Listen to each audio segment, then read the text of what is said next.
یسب الدہر، وہ زمانے کو برا کہتا ہے، اور زمانہ تو میں خود ہوں، وَأَنَا الدَّهْرُ، یعنی میں تو خود خالق ہوں زمانے کا، تو جب میری بنائی ہوئی تخلیق میں عیب نکال رہا ہے تو اس کا مطلب وہ میری تخلیق کو اور مخلوق کو برا نہیں کہہ رہا، بلکہ اس کے خالق کو برا کہہ رہا۔ الیاذ باللہ۔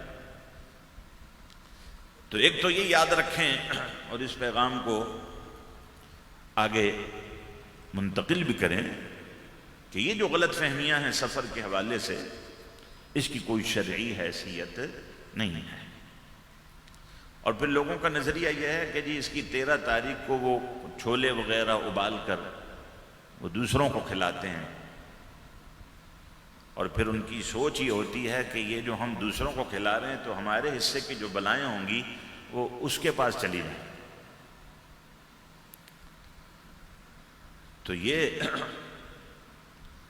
ایسا عمل ہے کہ جس میں مسلمانوں کی خیر خواہی کا پہلو تو ہے ہی نہیں، تو یہ کیسے جائز ہو سکتا ہے؟ اور پھر جس مہینے میں اللہ تبارک و تعالیٰ کے اتنے عظیم المرتبت، محبوب اور معزز اور مکرم اولیاء صالحین کی ولادت ہو، ان کے آراز ہوں، تو وہ نحوست والا کیسے ہو سکتا ہے؟ اسی ماہ سفر المظفر میں تو رسول اللہ صلی اللہ علیہ وسلم کی پیاری بیٹی سیدہ فاطمۃ الزہرا شہزادی کونین رضی اللہ تعالی عنہا کا نکاح ہوا، یہ روایت موجود ہے۔ اسی ماہ سفر المظفر میں داتا گنج بخش علی حجویری نور اللہ مرقدہ کا یوم عرس آتا ہے۔ اسی سفر المظفر میں شیخ بہاؤالدین زکریہ ملتانی رحمت اللہ تعالی علیہ کا یوم عرس ہے۔ اسی سفر المظفر میں بر صغیر پاک و ہند کی ایک تاریخ سال شخصیت حضرت شیخ مجدد الفسانی رحمت اللہ تعالی علیہ کا یوم عرس ہے۔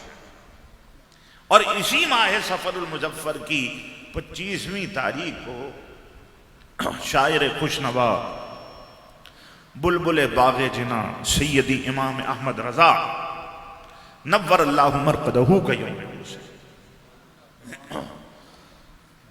تو اتنے بزرگوں کے ایام کا اس مہینے میں ہونا تو واضح طور پر یہ بتلا رہا ہے کہ سفر کا مہینہ نحوست والا مہینہ نہیں ہے، بلکہ برکتیں لینے والا مہینہ ہے۔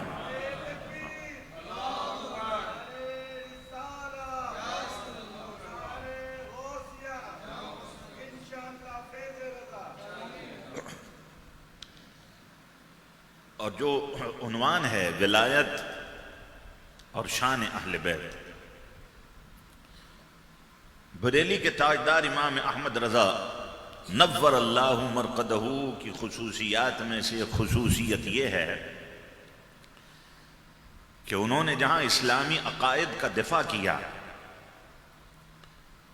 اور لوگوں کو باطل تہذیب سے اور اس کے اثرات سے بچانے کے لیے اپنی زندگی کو وقف کر دی، ہر طرح کے فتنوں کا قلاقمہ کیا، شان رسالت مآب صلی اللہ علیہ وسلم کا ایسا تحفظ کیا کہ ان کو گزرے ہوئے تو زمانہ ہو گیا، لیکن ان کی تحریریں اور ان کے افکار، ان کا نظریہ، ان کی آئیڈیالوجی آج بھی تازہ ہے، اور پڑھنے والا جب پڑھتا ہے تو اسے ایسا لگتا ہے جیسے بریلی کا تاجدار آج بھی اپنی روحانیت کے ساتھ جلوہ فرما ہے اور بارگاہ مصطفیٰ کا تحفظ کر رہا ہے، حضور کی آل کی عزت پر پہرا دے رہا ہے اور حضور کے صحابہ کی عظمت پر پہرا دے رہا ہے۔ کل کے رضا ہے خنجر خونخوار برق بار، آدھا سے کہہ دو خیر منائیں نہ شرک۔ شان ولایت کیا ہوتی ہے، شان صحابیت کیا ہوتی ہے، شان اہل بیت کیا ہے، تو یہ تمام تر عنوانات تو خود قرآن مجید فرقان حمید کے بیان کردہ ہیں۔ اگر لوگ ولایت کے بارے میں اس دور میں غلط فہمیوں کا شکار نظر آتے ہیں تو اس کا واضح مطلب یہ ہے کہ انہیں قرآن مجید فرقان حمید سے وہ تعلق ہی حاصل نہیں ہوا کہ جو اس کا تقاضا تھا۔ اگر وہ تعصب کی اینک کو اتار کر کتاب اللہ میں نظر ڈالتے تو انہیں اسی کتاب میں حضور علیہ الصلوۃ والسلام کی امت کے علماء، صالحین، اولیاء کاملین کی عظمت کا تذکرہ بھی مل جاتا، صحابہ کی عظمت کا تذکرہ بھی مل جاتا، اور حضور کی آل پاک اہل بیت اطہار کی عزت اور رفعت کے جلوے بھی اسے قرآن میں نظر آ جاتے۔ ولایت اللہ تبارک و تعالی کے قرب کی منزلوں کا نام ہے۔ ولی کا ایک معنی ہوتا ہے قریبی، ولی کا ایک معنی ہوتا ہے دوست، ولی کا ایک معنی ہوتا ہے محب، ولی کا ایک معنی ہوتا ہے مددگار۔ اور خود اللہ تبارک و تعالی نے یہ لفظ ولی اپنی ذات کے لیے بھی قرآن مجید فرقان حمید میں ارشاد فرمایا ہے۔ اللہ ولی الذین آمنوا، فرمایا اللہ ایمان والوں کا ولی ہے۔ والذین کفروا اولیاؤہم الطاغوت، اور جنہوں نے کفر کیا ان کے اولیاء طاغوت ہیں، شیطان ہیں۔ اور پھر اللہ تبارک و تعالی نے قرآن مجید میں جس طرح اپنے لیے لفظ ولی کا ارشاد فرمایا، اسی طرح اپنے محبوب کے لیے، اپنے رسول کے لیے بھی فرمایا کہ وہ بھی تمہارے ولی ہیں۔ ایمان والوں کے لیے بھی فرمایا کہ جو مومن ہیں وہ بھی تمہارے ولی ہیں۔ فرمایا انما ولیکم اللہ ورسولہ، سوائے اس کے نہیں کہ تمہارا ولی اللہ ہے اور اس کا رسول ہے، والذین آمنوا، اور وہ ایمان والے بھی تمہارے ولی ہیں، الذین یقیمون الصلاۃ ویؤتون الزکاۃ وہم راکعون، کہ جو نماز کو قائم رکھتے ہیں اور زکوٰۃ ادا کرتے ہیں اس حال میں کہ ان کے دل جھکے ہوئے ہوتے ہیں۔ اور اس کی ایک تفسیر یہ بھی ہے کہ وہ زکوٰۃ ادا کرتے ہیں اس حال میں کہ وہ حالت رکوع میں ہوتے ہیں۔ اور روایت میں ہے کہ یہ آیت مبارکہ حضرت شیر خدا حیدر کرار علی المرتضی رضی اللہ تعالیٰ عنہ کی شان میں نازل ہوئی ہے۔ اسی طرح قرآن مجید فرقان حمید میں اللہ تبارک و تعالی فرما رہا ہے فَإِنَّ اللَّهَ هُوَ مَوْلَاهُ وَجِبْرِيلُ وَصَالِحُ الْمُؤْمِنِينَ، ایمان والوں کا مددگار مولا اللہ بھی ہے، جبریل بھی ہے، اور جو صالح ایمان والے ہیں وہ بھی ایمان والوں کے ولی ہیں اور ان کے مددگار ہیں، ان کے دوست ہیں۔ اور اللہ تعالیٰ نے واضح طور پر فرمایا، آپ نے متعدد بار یہ آیت ولایت کے حوالے سے، شان ولایت اور عظمت ولایت کے حوالے سے سن رکھی ہے، الا ان اولیاء اللہ لا خوف علیہم ولا هم یحزنون۔ ولیوں کی محبت سے کیا ملتا ہے، ولیوں کی نسبت سے کیا حاصل ہوتا ہے، اس کو بھی قرآن بیان کرتا ہے۔ اصحاب کہف اس امت کے ولی نہیں تھے، اس امت کے ولیوں کا جو مقام ہے وہ سابقہ تمام امت کے ولیوں سے بڑھ کر ہے، تمام امت کے مومنین سے بڑا مقام اس امت کے مومنوں کا ہے، تمام نبیوں سے بلند تر مقام اللہ تعالیٰ نے میرے اور آپ کے آقا محمد الرسول اللہ کو عطا فرمایا ہے۔ کسی نبی کے صحابی اور صحابہ کا وہ مقام نہیں ہے کہ جو مقام محمد عربی صلی اللہ علیہ وسلم کے صحابہ کو عطا فرمایا ہے۔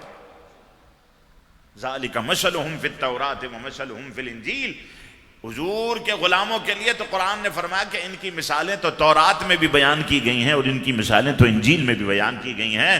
تو جن کی عظمت کی مثالیں تورات میں، انجیل میں، سابقہ کتب سماویہ میں بیان کر دی گئی ہوں اور پھر ناسخ الکتب قرآن میں بیان کر دی گئی ہوں، تو پھر ان صحابہ کی عظمت کا کیا ٹھکانہ ہوگا.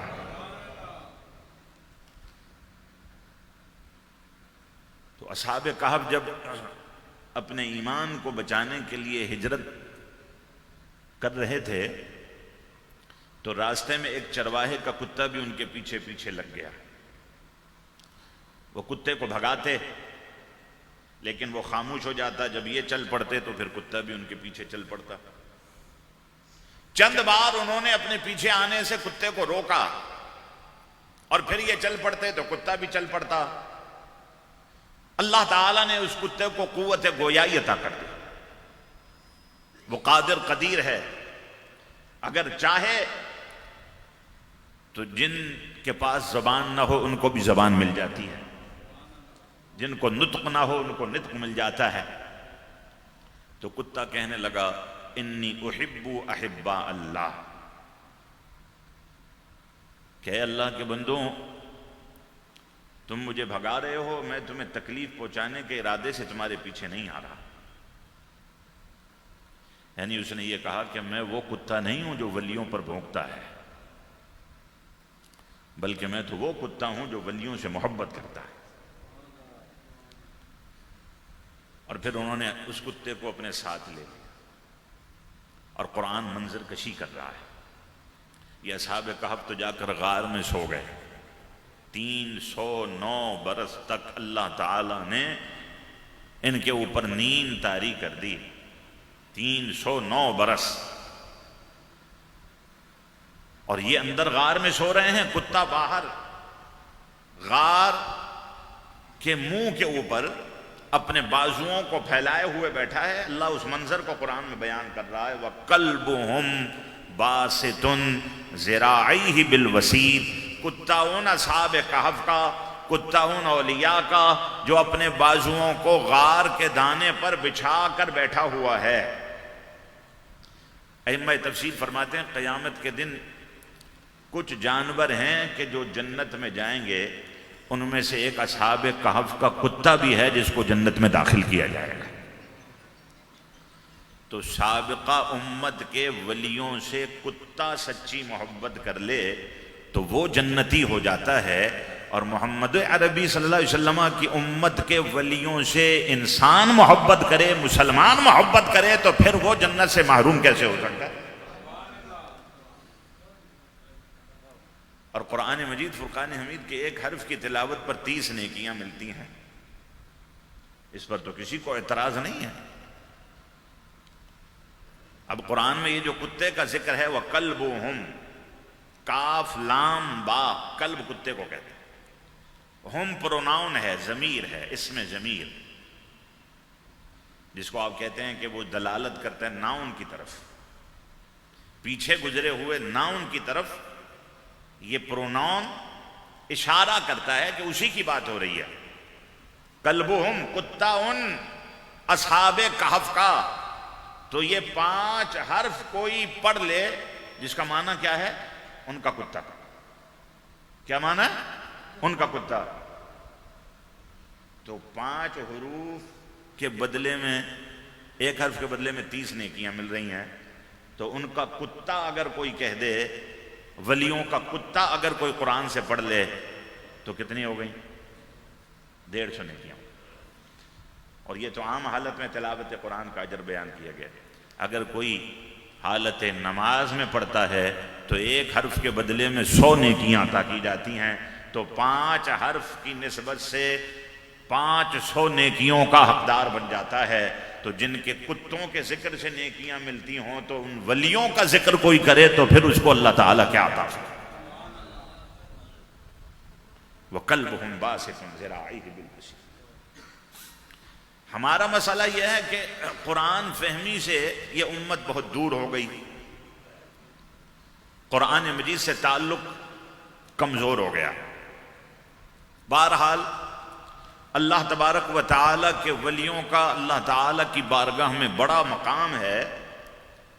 قیامت کے دن اللہ تعالی کے نیک بندے، صالحین بندے بھی گناہگاروں کی شفاعت کریں گے، نسبت کام آئے گی، اور اللہ تعالیٰ ان کی شفاعت اور سفارش اور نسبت کے فوائد عطا کرے گا، اور گناہگار بھی جنت میں داخل کر دیے جائیں گے۔ اب دوسرا جو عنوان ہے اس پر کچھ کلام کر لوں۔ اللہ تعالیٰ نے فرمایا قُلْ لَا أَسْأَلُكُمْ عَلَيْهِ أَجْرًا إِلَّا الْمَوَدَّةَ فِي الْقُرْبَى، ذکر اہل بیت کے حوالے سے، شان اہل بیت کے حوالے سے۔ لیکن اس سے قبل یہ یاد رکھیں کہ ہمارے ماحول میں اہل بیت کی محبت کا جو مفہوم آج سمجھا جا رہا ہے تو وہ بہت غیر محتاط ہوتا جا رہا ہے۔ اہل بیت کی مودت اور محبت کا مفہوم لوگ یہ سمجھ رہے ہیں کہ اگر ہم اہل بیت کی محبت میں حضور علیہ السلام کے صحابہ کو دشنام نہ دیں، اور ہم رسول اللہ صلی اللہ علیہ وسلم کے وہ صحابہ جو خلفائے راشدین ہیں اور بالخصوص خلفائے ثلاثہ ہیں، ہم ان کے بارے میں اگر ہلکے جملے نہ بولیں تو پھر محبت کا مفہوم پورا نہیں ہوگا۔ تو ظاہر ہے کہ یہ ایک بہت بڑی جسارت ہے، اور بالکل اسی طرح اگر کوئی حضور کی آل پاک کے قصیدے پڑھے، ان کی منقبت کو بیان کرے، تو پھر ہلکے قسم کے لوگ یہ سمجھنے لگ جاتے ہیں کہ شاید یہ تفضیلی ہو گیا، یہ رافضی ہو گیا۔ یہ آج کے دور میں بہت بڑی بیماری پیدا ہو گئی۔ حالانکہ رسول اللہ صلی اللہ علیہ وسلم کی آل سے محبت تو قرآن میں اللہ نے ہم پر فرض فرما دی، ہم پر واجب کر دی ہے حضور کی آل کی محبت کو۔ تو یہ دونوں راستے گمراہی کے راستے ہیں۔ اگر کوئی شخص یہ سمجھتا ہے کہ ہم اگر اپنی محافل میں، ہم اپنی تقریبات میں حضور علیہ السلام کی آل کا بکثرت ذکر کریں گے تو اس کا مطلب یہ ہوگا کہ ہم کسی دوسری طرف نکل گئے ہیں، تو یہ اس کی غلط فہمی ہے۔ اس لیے کہ جن سے محبت کا درس ہمیں قرآن دے رہا ہے، اور جن سے محبت کا حکم صاحب قرآن فرما رہے ہیں، اور جن کی محبت کو ایمان کی علامت اور نشانی قرار دے دیا گیا ہو، اور جن کی محبت کو اللہ تبارک و تعالی کی محبت کا ذریعہ بنا دیا گیا ہو، تو پھر ان سے محبت کرنے میں فائدہ ہی فائدہ ہے، اور ان کی محبت سے، ان کی نسبت سے اگر کوئی دستکش ہو جائے تو اس کے لیے سوائے محرومی کے کچھ اور بھی نہیں ہے۔ اور محبت کا تقاضا یہی ہوتا ہے کہ جس سے محبت کی جائے تو پھر بکثرت اس کو یاد کیا جائے، اس کا ذکر کیا جائے۔ حضور صلی اللہ علیہ وسلم نے فرمایا من احب شیئا اکثر ذکرہ، جس سے محبت ہوتی ہے وہ اکثر اسی کا ذکر کرتا ہے۔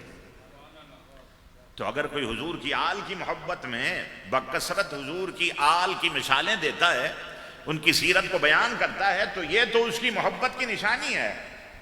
مسئلہ کب پیدا ہوگا کہ جب وہ حضور کی آل کی محبت کا دعویٰ کرتا ہو اور پھر حضور کے صحابہ کی شان میں غیر محتاج جملے کستا، یہاں سے مسئلہ شروع ہو جائے۔ لیکن اہل سنت کا جو مزاج ہے بحمد اللہ تعالی وہ یہ نہیں ہے۔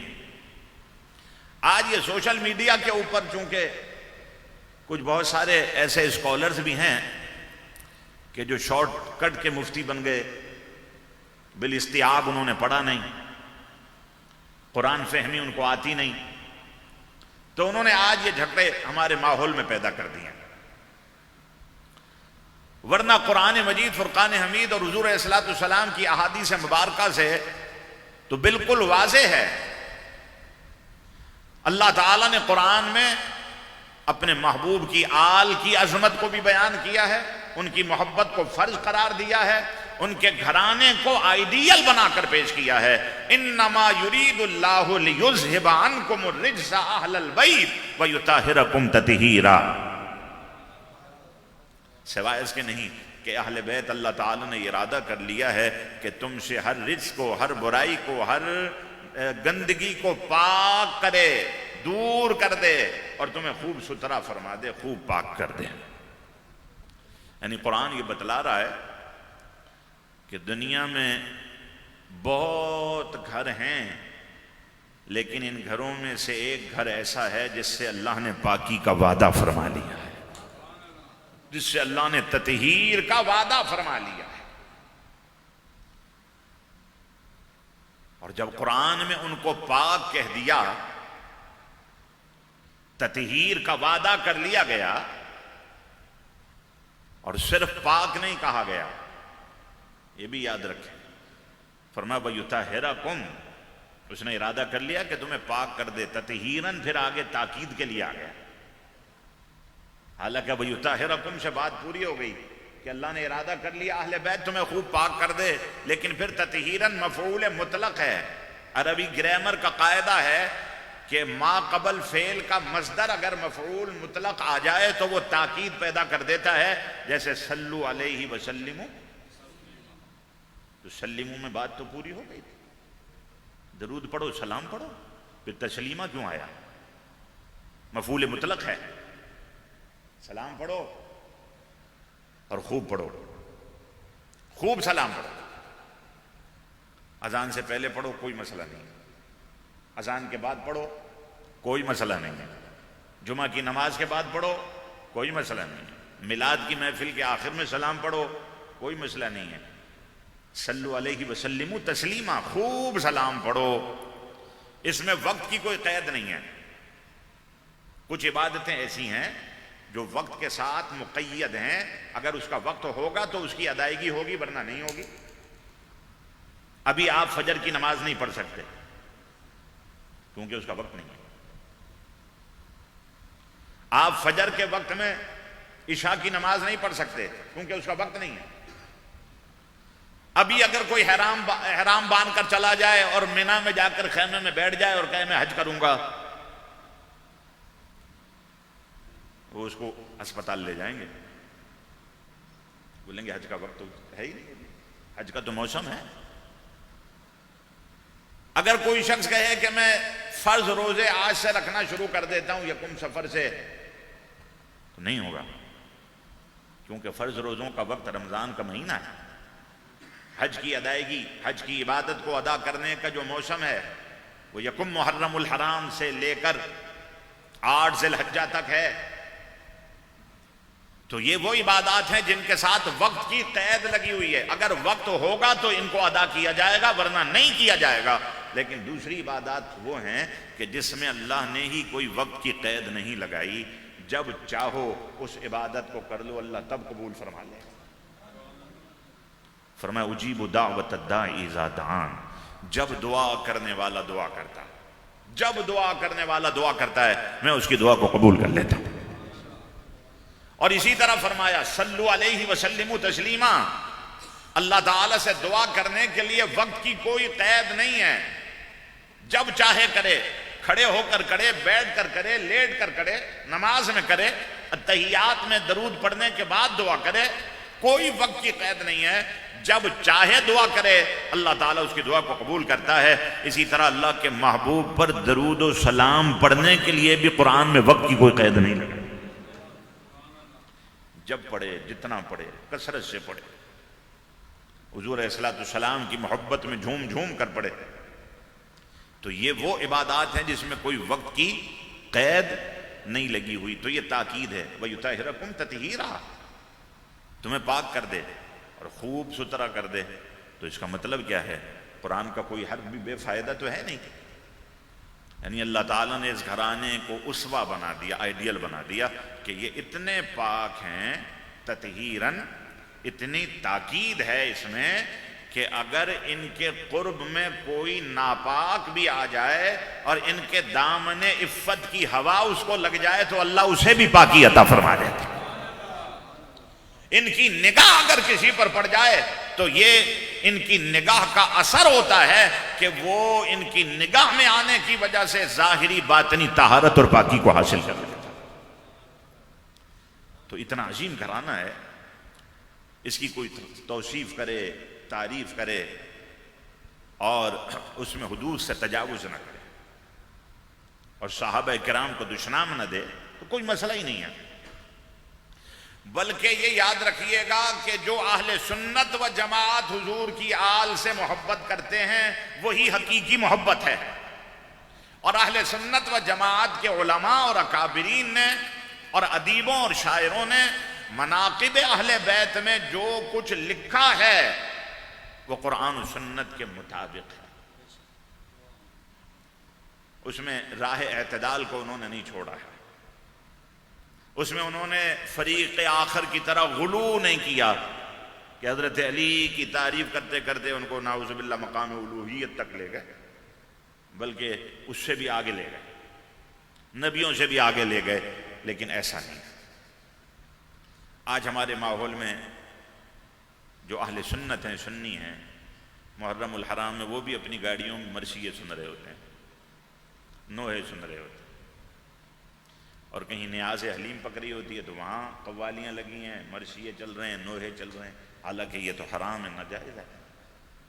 شکوے کے کلمات ہیں اس میں بکثرت، اور اگر شکوے کے کلمات نہ بھی ہوں تو تب بھی آپ کے لیے نوحہ سننا تو جائز ہے نہیں. حضور علیہ السلام نے اس کو حرام فرما دیا.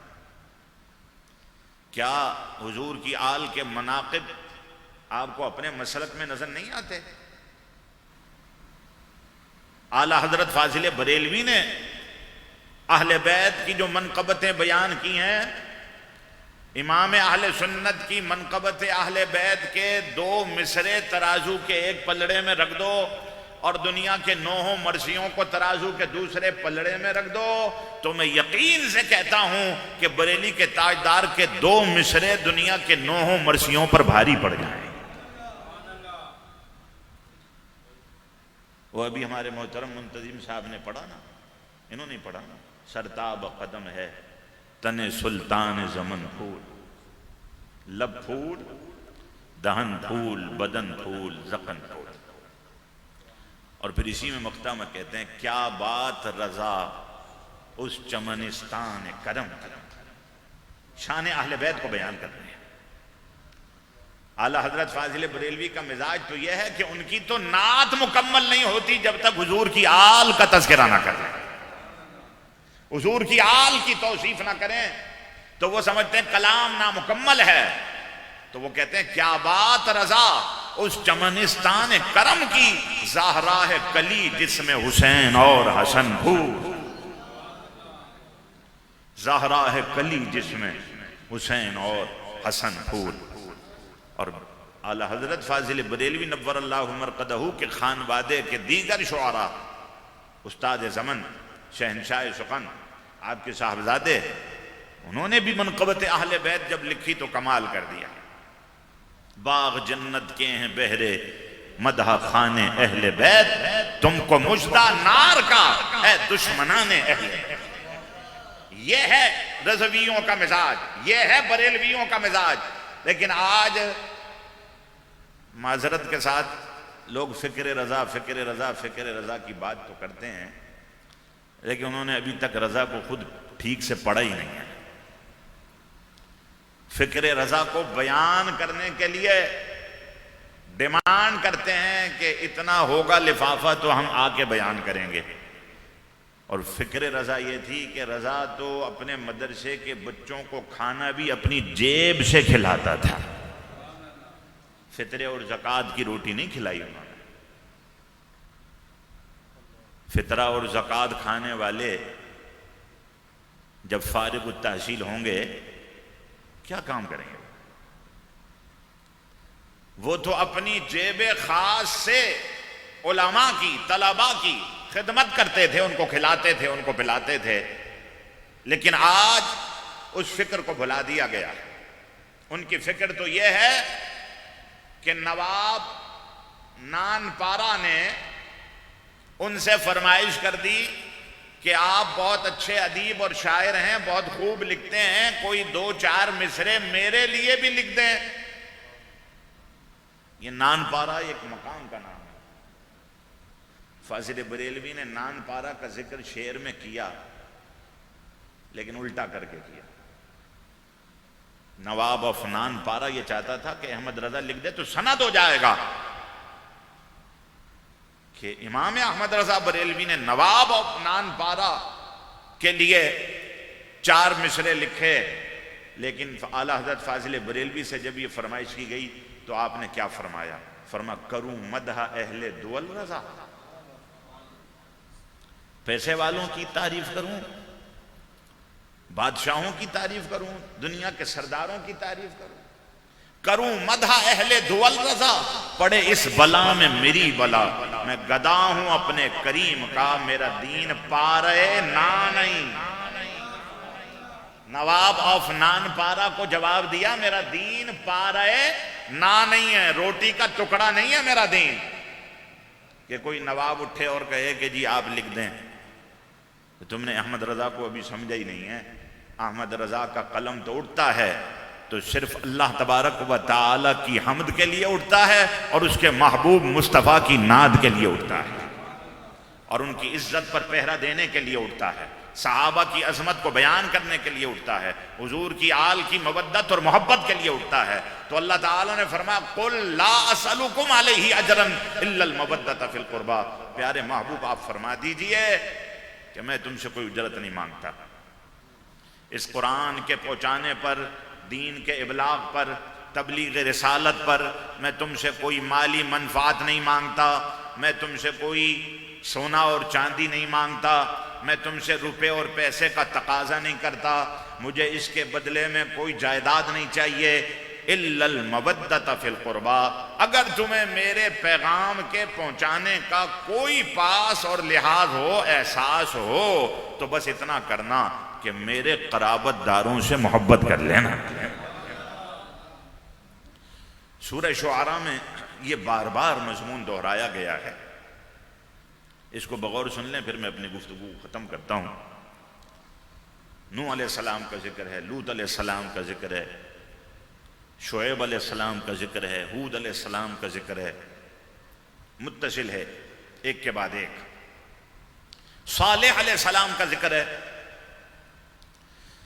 تو قرآن بتلا رہا ہے کہ جب انہوں نے اپنی امتوں کو پیغام رسالت سنا دیا، اللہ تعالیٰ کی توحید کا ابلاغ کر دیا، تو پھر سب نے یہی کہا. اس کو بار بار اس آیت کو قرآن نے دہرایا ہے سورہ شعراء میں. وَمَا أَسْأَلُكُمْ عَلَيْهِ مِنْ أَجْرٍ إِنْ أَجْرِيَ إِلَّا عَلَىٰ رَبِّ الْعَالَمِينَ.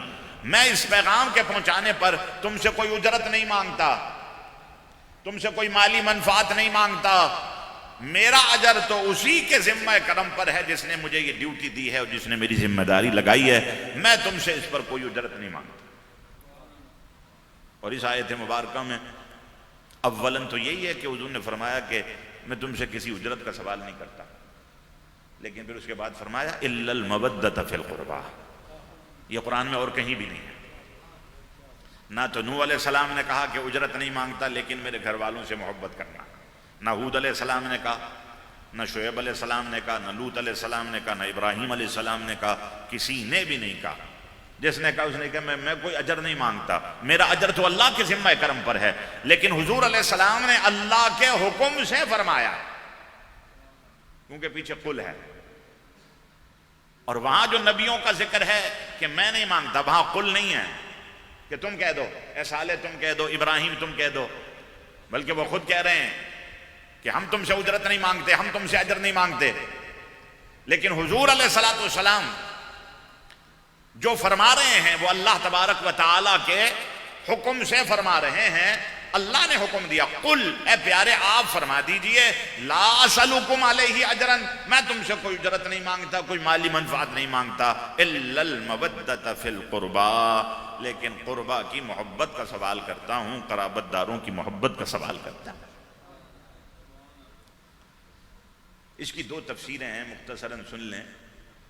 ایک تفسیر تو اس کی یہ ہے، بعض مفسرین نے فرمایا کہ حضور علیہ الصلوۃ والسلام نے ان کو احساس دلایا کہ میرا اور تمہارا خاندان ایک ہے، تم بھی بنو ہاشم، میں بھی قریش، میں بھی بنو ہاشم، قبیلہ ایک ہے۔ اگر تم میرے پیغام کو قبول نہیں کر رہے، مجھے اللہ تبارک و تعالیٰ کا رسول نہیں مان رہے، الا المودۃ فی القربى، تو کم از کم اتنا تو کرو کہ جو رشتہ داری ہے اس کا خیال کرو، جو قرابت ہے اس کا خیال کرو، پتھر تو نہ مارو، راستے تو نہ روکو، جانوروں کی اوجڑیاں تو نہ ڈالو، مجھ پر ایمان لانے والے میرے غلاموں کو ستاؤ تو نہیں، ان کو تکلیف تو نہ پہنچاؤ، الا المودۃ فی القربى، جو میری اور تمہاری قرابت ہے کم از کم اس رشتہ داری کا ہی لحاظ کر لو۔ اور دوسری تفسیر یہی ہے کہ حضور علیہ الصلوۃ والسلام نے فرمایا کہ میں تم سے کوئی اجرت نہیں مانگتا، لیکن اگر میرے پیغام کا تمہیں احساس ہو تو اتنا کرنا کہ میرے قرابت داروں سے محبت کر لینا۔ حضور علیہ الصلوۃ والسلام سے پوچھا گیا کہ یا رسول اللہ صلی اللہ علیہ وسلم، آپ کے وہ قرابت دار کون ہیں جن کی محبت قرآن میں ہم پر فرض کر دی گئی ہے؟ پوچھنے والے کو بھی سلام اور جواب دینے والے کو سلام در سلام۔ اس نے بتلا دیا پوچھ کر۔ ہمارے لیے حضور کے گھرانے سے محبت کرنا آسان ہو گیا ہے، نام لے لے کر بتلا دیا حضور علیہ الصلوۃ والسلام نے۔ جب پوچھا گیا کہ وہ کون ہیں جن کی محبت قرآن میں ہم پر فرض کر دی گئی ہے، تو حضور علیہ السلام نے فرمایا علی،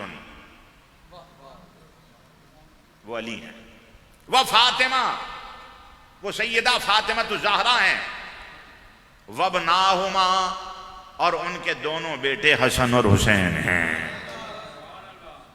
یہ ہیں وہ الا المودۃ فی القربى، جن کی محبت تم پر فرض کر دی گئی۔ تو جن کی محبت فرض ہو گئی، اب اگر ہم ان کی محبت میں ان کا قصیدہ پڑھتے ہیں، ان کی تعریف بیان کرتے ہیں یا واعظ و بیان کرتے ہیں اور تجاوز نہیں کرتے، جو میں نے بتلایا ہے، جو بیلنس آج بگاڑ دیا گیا ہے نا، کہ محبت کی بات کرتے کرتے صحابہ کرام پر الزامات، ان کو طعن و تشنیع، تو یہ مزاج اہل سنت کا مزاج ہے ہی نہیں۔ سنی یا تو سنی ہے، اور اگر وہ سنی ہے تو پھر وہ رافضی نہیں ہو سکتا، اور اس کے سنی ہونے کی علامت اور پہچان یہی ہے کہ وہ حضور علیہ الصلوۃ والسلام کی آل سے بھی محبت کرتا ہے اور حضور علیہ السلام کے صحابہ کا بھی دفاع کرتا ہے۔ اور اس کے پیچھے یہ لوجک کیا ہے کہ یہ دونوں فیض یافتہ اسی دربار کے ہیں، اسی نسبت کی وجہ سے تو یہ مقام ملا ہے۔ اور آپ خود غور فرمائیں کہ صحابی کو جو شرف ملا ہے کہ اس نے ایمان کے ساتھ، ایمان کی حالت میں حضور صلی اللہ علیہ وسلم کو دیکھ لیا، دیدار کر لیا، اور پھر ایمان پر ہی اس کا خاتمہ ہوا۔ تو ایسے بھی ہیں کہ جن کو رسول اللہ صلی اللہ علیہ وسلم کی صحبت مختصر سی نصیب ہوئی، اس کے بعد وہ شہید ہو گئے، ادھر کلمہ پڑا، رسول اللہ صلی اللہ علیہ وسلم سے صرف صحابیت حاصل کیا، پھر شہید ہو گئے میدان میں، تھوڑی سی رفاقت ملی اور صحابیت کا شرف ملا۔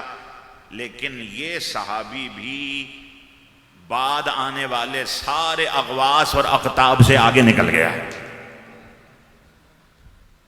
تھوڑی دیر کا شرف اس کو ملا۔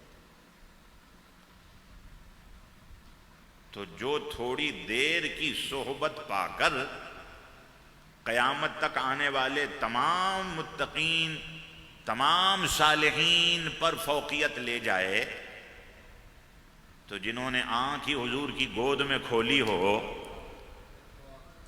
جن کو دوہری نسبتیں حاصل ہوں، شرف صحابیت بھی ہے اور حضور کی آل سے ہونے کی نسبت بھی حاصل ہے، تو پھر جنہوں نے اتنی رفاقتیں اور اتنی صحبتیں پائی ہوں تو پھر اس علی کا اور اس فاطمہ الزہرا شہزادی کونین رضی اللہ عنہما کا اور حسنین کریمین کی عظمتوں کا کیا مقام ہوگا؟ اس کو تو ہم عقل کے ترازو پر تول ہی نہیں سکتے۔